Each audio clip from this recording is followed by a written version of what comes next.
Silo just gave us an episode where every single character believes they are the one steering the wheel, and by the end of it, almost none of them actually were. Episode 6, The Drive, picks up seconds after last week's cliffhanger. Juliet's memory fully restored right as Camille came storming down with security, and Daniel and Helen realizing their van had a mind of its own. And true to its title, this episode traps almost everyone in something they cannot fully control. Whether that's a vehicle, a rescue mission, or a marriage, let's go through everything. What Sims lied to his own wife's face about. The actual location of the safeguard pipe finally confirmed. Juliet's desperate bargain with the algorithm and the trap hiding inside it. What Daniel and Helen finally arrive at after a full night trapped in that van. And then, because this episode drops a genuinely unsettling amount of evidence about it, I want to dig into the theory that's been building across this entire season, that the algorithm might not be a machine at all.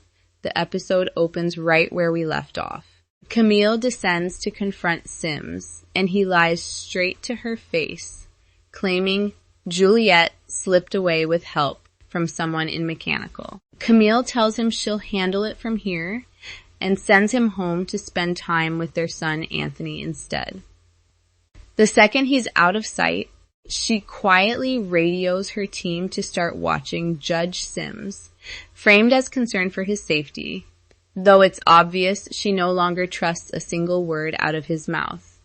Meanwhile, Knox and Shirley move Bernard out of the digger void and into Martha's workshop, where Lucas and Patrick Kennedy are floored to see him standing there alive. There's a genuinely warm reunion moment between Bernard and Lucas, and I'll admit I caught what looked like real flirtation building between Bernard and Martha too.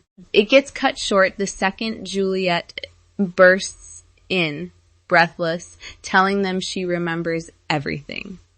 And this is where the mystery of the safeguard finally gets solved. Lucas explains that the shattered hard drive he'd been piecing together revealed a diagram, 2 lines running into the silo from outside, one feeding IT, the other feeding judicial. Bernard clarifies the IT line only carries backup electricity from Silo 1's own generators, which leaves the judicial line as the only real candidate.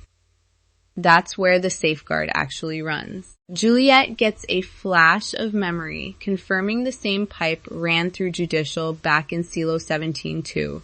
And since every silo is built identically, that means finding the exact location in 17 tells them exactly where to look in 18. Elsewhere, Paul finally tells Hank what Carla revealed last episode. Critical Supply used to hold 70 years worth of light bulbs, and now they're down to 2. Paul's plan is to stay quiet about it, and instead chase the thief on the theory that whoever's been stealing might also be tied to Orla Kent's murder. They corner a man named Mark Chambers for information, and after Paul offers to trade him the names of the raiders responsible for a past death, Mark finally gives something up, pointing them toward Knox's estranged father, a man with a reputation for being crooked and stealing drill bits to resell on the black market. Camille's team eventually catches up with Juliet, who's simply standing there waiting for them. She asks for a private word and tells Camille flatly that her memory is back completely. In the before times, Daniel and Helen are still trapped in that van well into the night. Daniel cuts his hand trying to tamper with the electronics.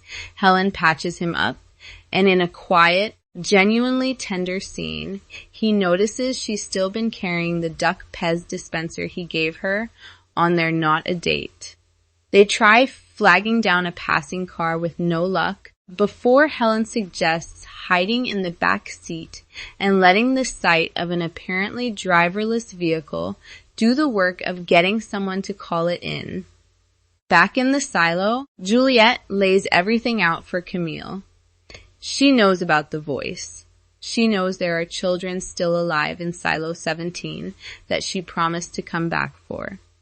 Camille calls it too risky. Juliet pushes back hard, reminding her that half the silo already treats her like a living founder, and that if she jumped the rails right now, people would follow. She proposes letting the algorithm decide directly. What Camille doesn't realize is that Juliet's real goal isn't just rescuing children. It's locating the safeguard pipe in Silo 17 so they can jam their own before it's ever triggered. The scene in the vault is honestly one of the most heartbreaking in the whole episode.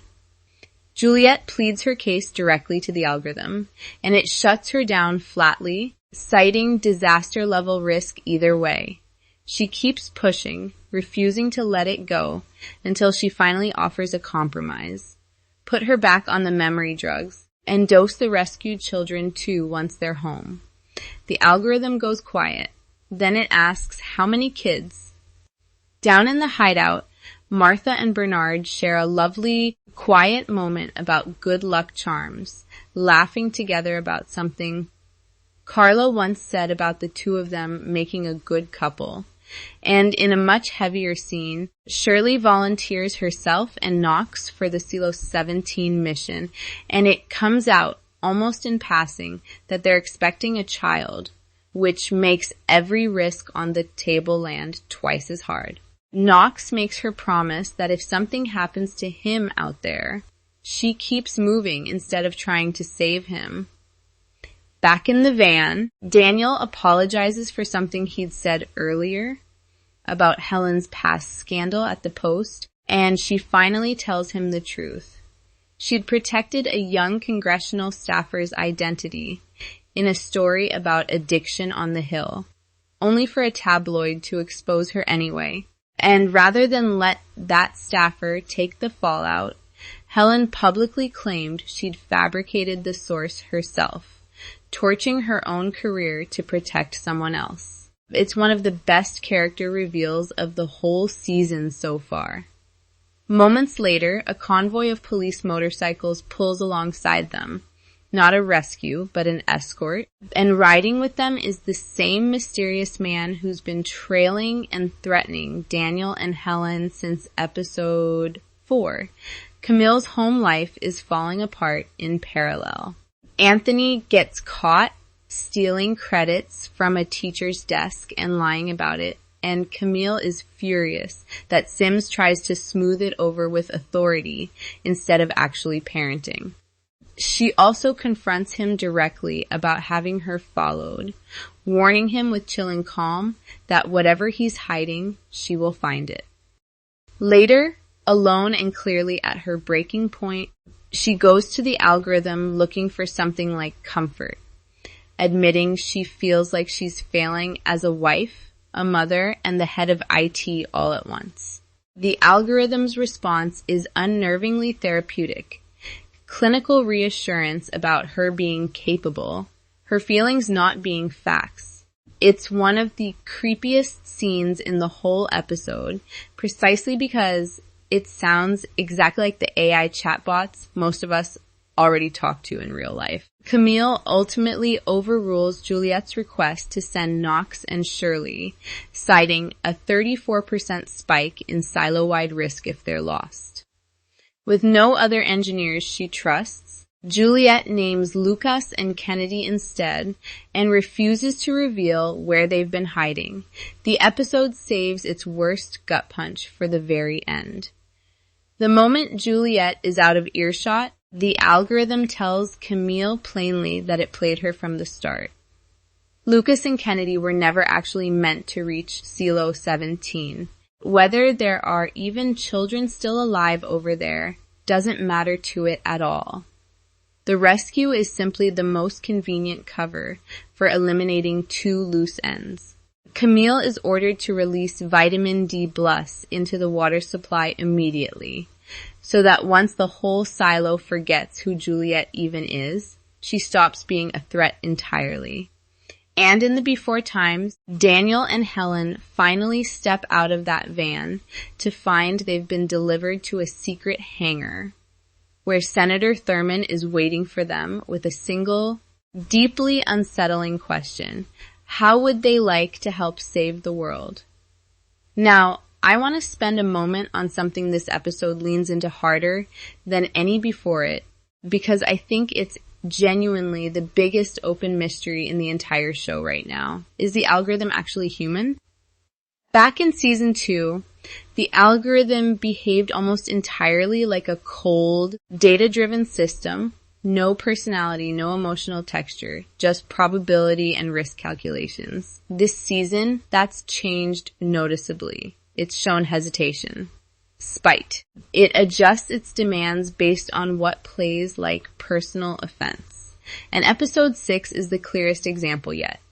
Instead of just handing Camille a flat directive, it constructs an entire manipulation, letting Juliet believe she's won a genuine concession while secretly planning to erase the 2 men she just sent on that mission.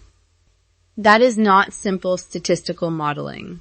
That's strategy. That's politics. And that specific detail, political instinct, is exactly why fans have started connecting the algorithm's voice back to Daniel Keene, the congressman we've been following in the before times all season. Ever since season 1, some viewers noted the algorithm's distorted, robotic voice carried something faintly familiar underneath the filter. A cadence that sounds, if you squint, like Zuckerman's Congressman Keene. The theory holds that Keene's political background is exactly what would explain why the algorithm is this shrewd.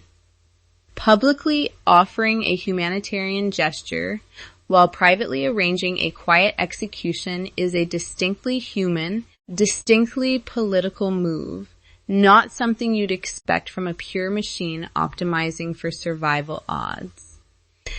What nobody has explained yet is how a man who currently reads as one of the more decent, morally grounded characters in the entire Before Time's timeline ends up becoming the coldest voice in the future, there's an even bigger version of this theory worth mentioning too. Some critics have pointed out that the algorithm was never actually built to preserve human freedom, only to prevent humanity from ever slipping outside its control, triggering a safeguard the instant any group threatens to break free. If that pattern holds across both timelines, it raises the possibility that the algorithm isn't just observing the geopolitical unraveling in the Before Time storyline, the tension with Iran, Righteous Vengeance, everything Daniel and Helen have been digging into all season, but actively engineering it, deliberately shrinking the population down to something small enough to eventually contain. And it would also explain why Camille specifically was placed into her position of power in the first place. Not chance. Selection. None of this is confirmed, but after watching the algorithm outmaneuver Juliet this precisely, I don't think it's a stretch anymore either. CeeLo Season 3 airs new episodes every Friday on Apple TV+. Drop a comment and tell me, do you think the algorithm is Daniel Keene or something else entirely wearing his voice? And do you think Lucas and Kennedy actually make it out of CeeLo 17 alive? Because after watching the algorithm lie this smoothly to Camille's face, I honestly don't trust a single promise this show has made us all season.